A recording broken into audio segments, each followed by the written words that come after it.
तो अब इसके अलावा रह क्या गया साबित करने को? यानी जानबूझकर इलेक्शन कमीशन वंचित कर रहा है उन लोगों को अधिकारों से। 65 लाख बहुत बड़ा फिगर है। तो अंधकार भरा काला दिन है भारत के लोकतंत्र इतिहास को। भाजपा को सर झुकाकर माफी मांगनी चाहिए पूरे देश से। आप इसको क्या बना रहे हो? तिहाड़ जेल, संसद है भाई संसद, इसकी मान मर्यादा और गरिमा अगर आपसे नहीं चल पा रहा है ना बीजेपी वालों, तो कहिए आई क्विट। तो क्या अब भारतीय जनता पार्टी और जेडीएस के एमपी महिलाओं से बलात्कार करेंगे, बहन बेटियों की इज्जत लूटेंगे? अब ये न कहें, अदालत ने दोषी ठहराया है। पर ईसीआई ने कहा है कि वो बेबुनियादी बात कर रहे हैं। एक चौंकाने वाला आंकड़ा है ये। अगर बिहार में 65 लाख नाम कट गए हैं, वो भी उन जिलों में, उन क्षेत्रों में जहां अल्पसंख्यक समुदाय के लोग ज्यादा हैं, पिछड़े वर्ग के ज्यादा हैं, दलित समुदाय के ज्यादा हैं। तो अब इसके अलावा रह क्या गया साबित करने को? यानी जानबूझकर इलेक्शन कमीशन वंचित कर रहा है उन लोगों को अधिकारों से। 65 लाख बहुत बड़ा फिगर है। तो ये चौंकाने वाला आंकड़ा है।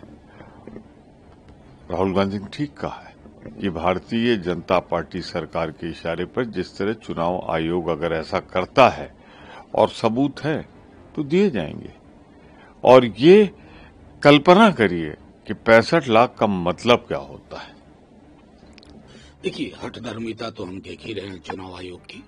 हर जिले में हमारे साथी, हमारे कॉमरेड्स वेरीफाई कर रहे हैं। कई सिविल सोसाइटी भी एक्टिव है।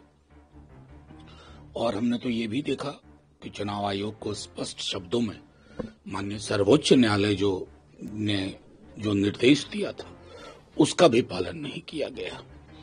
तो एक तरह से इशारे भी किसी और के हैं, इरादे भी किसी और के हैं। लेकिन मैं समझता हूं कि इस तरह की वोट बंदी की जो कोशिश हो रही है, स्पेशल इंटेंसिव रिवीजन मत कहिए, स्पेशल इंटेंसिव डिलीशन, उसका मैं समझता हूं खात्मा होगा। राहुल गांधी ने कहा है कि 100% सबूत है, वोट चोरी का मामला है। चुनाव आयोग का कहना है कि राहुल गांधी के आरोप आधारहीन हैं, गैर जिम्मेदाराना हैं और तथा कथित सबूत खोखले हैं। नहीं, कौन सबूत तो अभी आए भी नहीं। तथा कथित, ये सपना आ रहा है क्या? राहुल गांधी ने जो बोला है कि मेरे पास है, लेकिन आपको कैसे पता चल गया तथा कथित? अंग्रेजी में सो कॉल्ड। और वो चंडीगढ़ का जो मेयर था ना, मेयर के चुनाव में, वो तस्वीर भी आप ही के उपलब्धि की श्रृंखला की है माननीय चुनाव आयोग। अपने बड़े बड़े तस्वीर लगा करके ये जो मिसलीडिंग आप लगाते हैं ना, चुनाव आयोग का काम है कॉन्फिडेंस पैदा करना हर वोटर में, किसी पॉलिटिकल पार्टी के इशारे पे काम ना करना। संसद में बहस के लिए तैयार हैं, लेकिन एसआईआर पर बहस की अनुमति लोकसभा अध्यक्ष और राज्यसभा के सभापति तक करेंगे। नहीं, देखिए, महत्वपूर्ण ये है, एक ही पहलू मैं बताना चाहता हूं जो आपके माध्यम से लोगों को भी पता चले। कल हमारे पीठासीन अधिकारी ने कहा कि मामला सब जुडिस है, लेकिन उसी जुडिशियरी ना highest court of the land ने दोनों ही दिन जब सुनवाई हुई तो चुनाव आयोग से कहा कि मैक्सिमम इंक्लूजन के लिए आप आधार, राशन कार्ड और ईपीआईसी को समाहरित करिए, इनकॉर्पोरेट करिए। क्या ये इनकार अपने आप में शक का जन्म नहीं देता है? क्या संसद को इस पर चर्चा नहीं करनी चाहिए? बाबा साहब ने कहा था ना, 1 मैन 1 वोट 1 वैल्यू। यहां कुठाराघात उसी पे हो रहा है, तो क्या करे? मेरे देश की संसद मौन रहे? ये नहीं होता। राज्यसभा को लेकर ही अगला प्रश्न है, सीएसएफ की तैनाती को लेकर विरोध हो रहा है आपका? नहीं, मैं समझता हूं कि वो विजुअल, मैं तो वहां था, अपने हमारी संसद में वॉच एंड वार्ड स्टाफ होते हैं 100-150 के करीब। उनका सबसे रिश्ता होता है। जब कभी ऐसी परिस्थितियां बनती हैं जहां विपक्ष और सत्ता पक्ष एक मुद्दे पर अलग अलग राय रखे, तो वो काम करते थे। आप इसको क्या बना रहे हो? तिहाड़ जेल, संसद है भाई संसद, इसकी मान, मर्यादा और गरिमा अगर आपसे नहीं चल पा रहा है ना बीजेपी वालों, तो कहिए आई क्विट। सरकार तो मार्शल कह रही है ना कि मार्शल के तौर पर तैनाती है। नहीं, आप सीआईएसएफ से बोरो करेंगे, मतलब सरकार का पहलू कितना खोखला है आप इस बात से अंदाजा कीजिए। उनमें से किसी को हम नहीं जानते थे, अपने वॉच एंड वार्ड स्टाफ को तो हम सब जानते हैं। ये फर्क है। सरकार झूठ भी ढंग से नहीं बोलती है आजकल। मालेगांव मामले में एक गवाह ने कहा है कि एटीएस ने जबरन योगी आदित्यनाथ और आरएसएस के नेताओं का नाम लेने के लिए कहा था। प्रज्ञा ठाकुर के अत्याचार की नहीं, आप ये गवाह को, रोहिणी साल्यान को भूल जा रहे हैं। किस तरह की बात हो रही है इस देश में? रोहिणी साल्यान ने क्या कहा? वो क्या थी? वो हॉस्टाइल विटनेस या विटनेस नहीं थी, वो इस प्रक्रिया में संलग्न न्यायिक अधिकारी थी। उसने क्या कहा? मुझ पर दबाव है स्लो जाने का, कुछ लोगों पे सॉफ्ट रहने का। वो अपने आप में बहुत गंभीर विषय है। लेकिन हाँ, मालेगांव में कोई ब्लास्ट नहीं हुआ, किसी की मौत नहीं हुई, कोई हताहत नहीं हुआ। ये हमारे देश का नया कानून है। मुबारक।